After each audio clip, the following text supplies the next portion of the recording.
So now we've talked about some of the key items surrounding appraisals, where we use them, what it means to get value, and a key distinction that we just talked about is selling price versus market value. So if selling price is not always market value, then how do we get to the market value of a property? Well, before we get into the details, we have to understand some of the key characteristics of land that actually help drive its value. And at the center of all of this is an item that you're probably well aware of: location, location, location. When it comes to land, the key item that drives most of its value is where is this land? West Vancouver, Burnaby, Delta, Tawasin, all of these items, good or bad, are going to have an impact on the value of this particular parcel of land. Why? Because land is immobile. You cannot just pick it up and move it. It is where it is, and that might be good or it might be bad. You could have a beautiful home that is built next to a cemetery. Then I'm sorry, that's going to negatively impact its value. You could have a terrible home with a beautiful view, and that's going to positively impact its value. This immobility of land is a key characteristic that's going to drive its value. The second key characteristic is every parcel of land and every home is absolutely unique. There are no two homes that are identical. And you'll say, well, Samir, I've been listening to you and I like what you're saying, but I caught you here. I caught you. I live in a duplex, so my home is identical to my neighbor's. And I challenge you. I say, well, isn't yours on the right-hand side and theirs is on the left?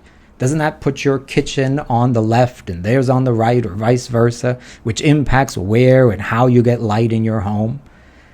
Absolutely it does. There are no two homes that are identical. There are homes that are similar, duplexes, for example, apartments with the same floor plan, but there's no homes that are identical. And this uniqueness says an appraiser has to look at every property independently. That adds work to what this individual is going to do. Third is turnover. So real estate is said to have a low turnover. Now that doesn't mean that there's not a lot of real estate sales. It just means that there's not a lot of real estate sales that we can necessarily use in our analysis. Why? Because real estate markets are very localized. So if I want to price out a home in Burnaby, I need Burnaby sales data. I can't use Richmond sales data or Calgary sales data. So it can't even be the city, not even the province. It has to be very localized. So this low turnover says, well, look, because of localized markets, you can only use what you have. You need sales from Burnaby or Vancouver or Richmond, whatever the property is that we're talking about. That's this low turnover concept. Next, we have what we call the durability of land. Land has a life to it, but there's two lives.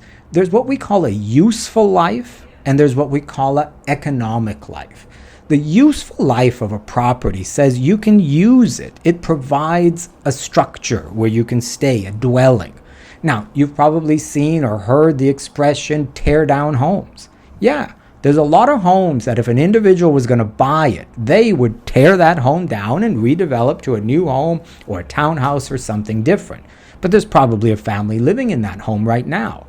That means that that home still has a durable life. It's providing shelter, but its economic life is complete. Someone buying it sees little or no value in the structure at all. So when we're looking at a property, we have to think about its durability, its life in both its economic sense and its durable sense. How does this impact what somebody would be willing to pay for this? Because what is someone really going to want to do with this? And the final item comes back to the first one: localized markets, location, location, location. It's not only the neighborhood, but what's in that neighborhood, what we refer to as externalities. What are the things in our neighborhood that make it positive? Parks, schools. What are the things in our neighborhood that make it negative? Perhaps SkyTrain, maybe a swamp. These types of things can drive the value of property either up or down. You've probably heard property discussed on what we call a walking score. How close are we to conveniences, stores, shopping, restaurants? Some people prize these things more than others. So every community sort of dictates what's valuable here, and that drives either opinion in a positive or negative way.